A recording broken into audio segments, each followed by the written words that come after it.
ശമ്പള പരിഷ്കരണ ഉത്തരവ് പുറപ്പെടുവിപ്പിക്കുക, പ്രൈവറ്റ് ഹോസ്പിറ്റൽ എംപ്ലോയീസ് ആക്ട് നടപ്പിലാക്കുക തുടങ്ങിയ ആവശ്യങ്ങൾ ഉന്നയിച്ച് സ്വകാര്യ ആശുപത്രി ജീവനക്കാരുടെ സംയുക്ത ട്രേഡ് യൂണിയനുകളുടെ ആഭിമുഖ്യത്തിൽ മാർച്ചും ധർണയും നടത്തി.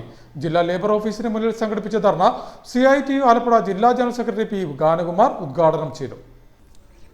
ശമ്പള പരിഷ്കരണ ഉത്തരവ് പുറപ്പെടുവിപ്പിക്കുക, പ്രൈവറ്റ് ഹോസ്പിറ്റൽ എംപ്ലോയീസ് ആക്ട് നടപ്പിലാക്കുക, കരാർ നിയമനങ്ങൾ അവസാനിപ്പിക്കുക, സ്റ്റാറ്റ്യൂട്ടറി ആനുകൂല്യങ്ങൾ വിവേചനമില്ലാതെ ലഭ്യമാക്കാൻ ലേബർ ഡിപ്പാർട്ട്മെന്റ് കർശന നടപടിയെടുക്കുക, ESI പരിധി കഴിഞ്ഞവർക്ക് തത്തുല്യമായ പരിരക്ഷ ഉറപ്പാക്കുക തുടങ്ങിയ ആവശ്യങ്ങൾ ഉന്നയിച്ച് സംയുക്ത ട്രേഡ് യൂണിയന്റെ ആഭിമുഖ്യത്തിൽ സ്വകാര്യ ആശുപത്രി ജീവനക്കാരുടെ മാർച്ചും ധർണയും നടത്തി. ജില്ലാ ലേബർ ഓഫീസിന് മുന്നിൽ സംഘടിപ്പിച്ച ധർണ CITU ആലപ്പുഴ ജില്ലാ ജനറൽ സെക്രട്ടറി P. ഗാനകുമാർ ഉദ്ഘാടനം ചെയ്തു.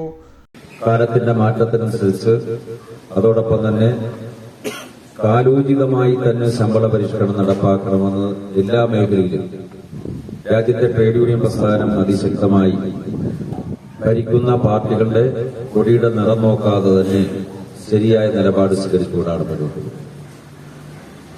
രാജ്യത്തെ പണിയെടുക്കുന്ന തൊഴിലാളികളുടെയും ജീവനക്കാരുടെയും ന്യായമായ ആവശ്യങ്ങൾ ഏറ്റവും പ്രധാനമാണ്.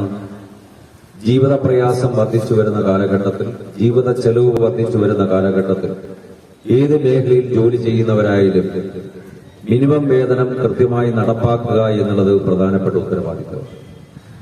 BMS നേതാവ് N. ദേവദാസ് ധർണയിൽ അധ്യക്ഷനായി. കൺവീനർ KP പ്രതാപൻ മുഖ്യ പ്രഭാഷണം നടത്തി.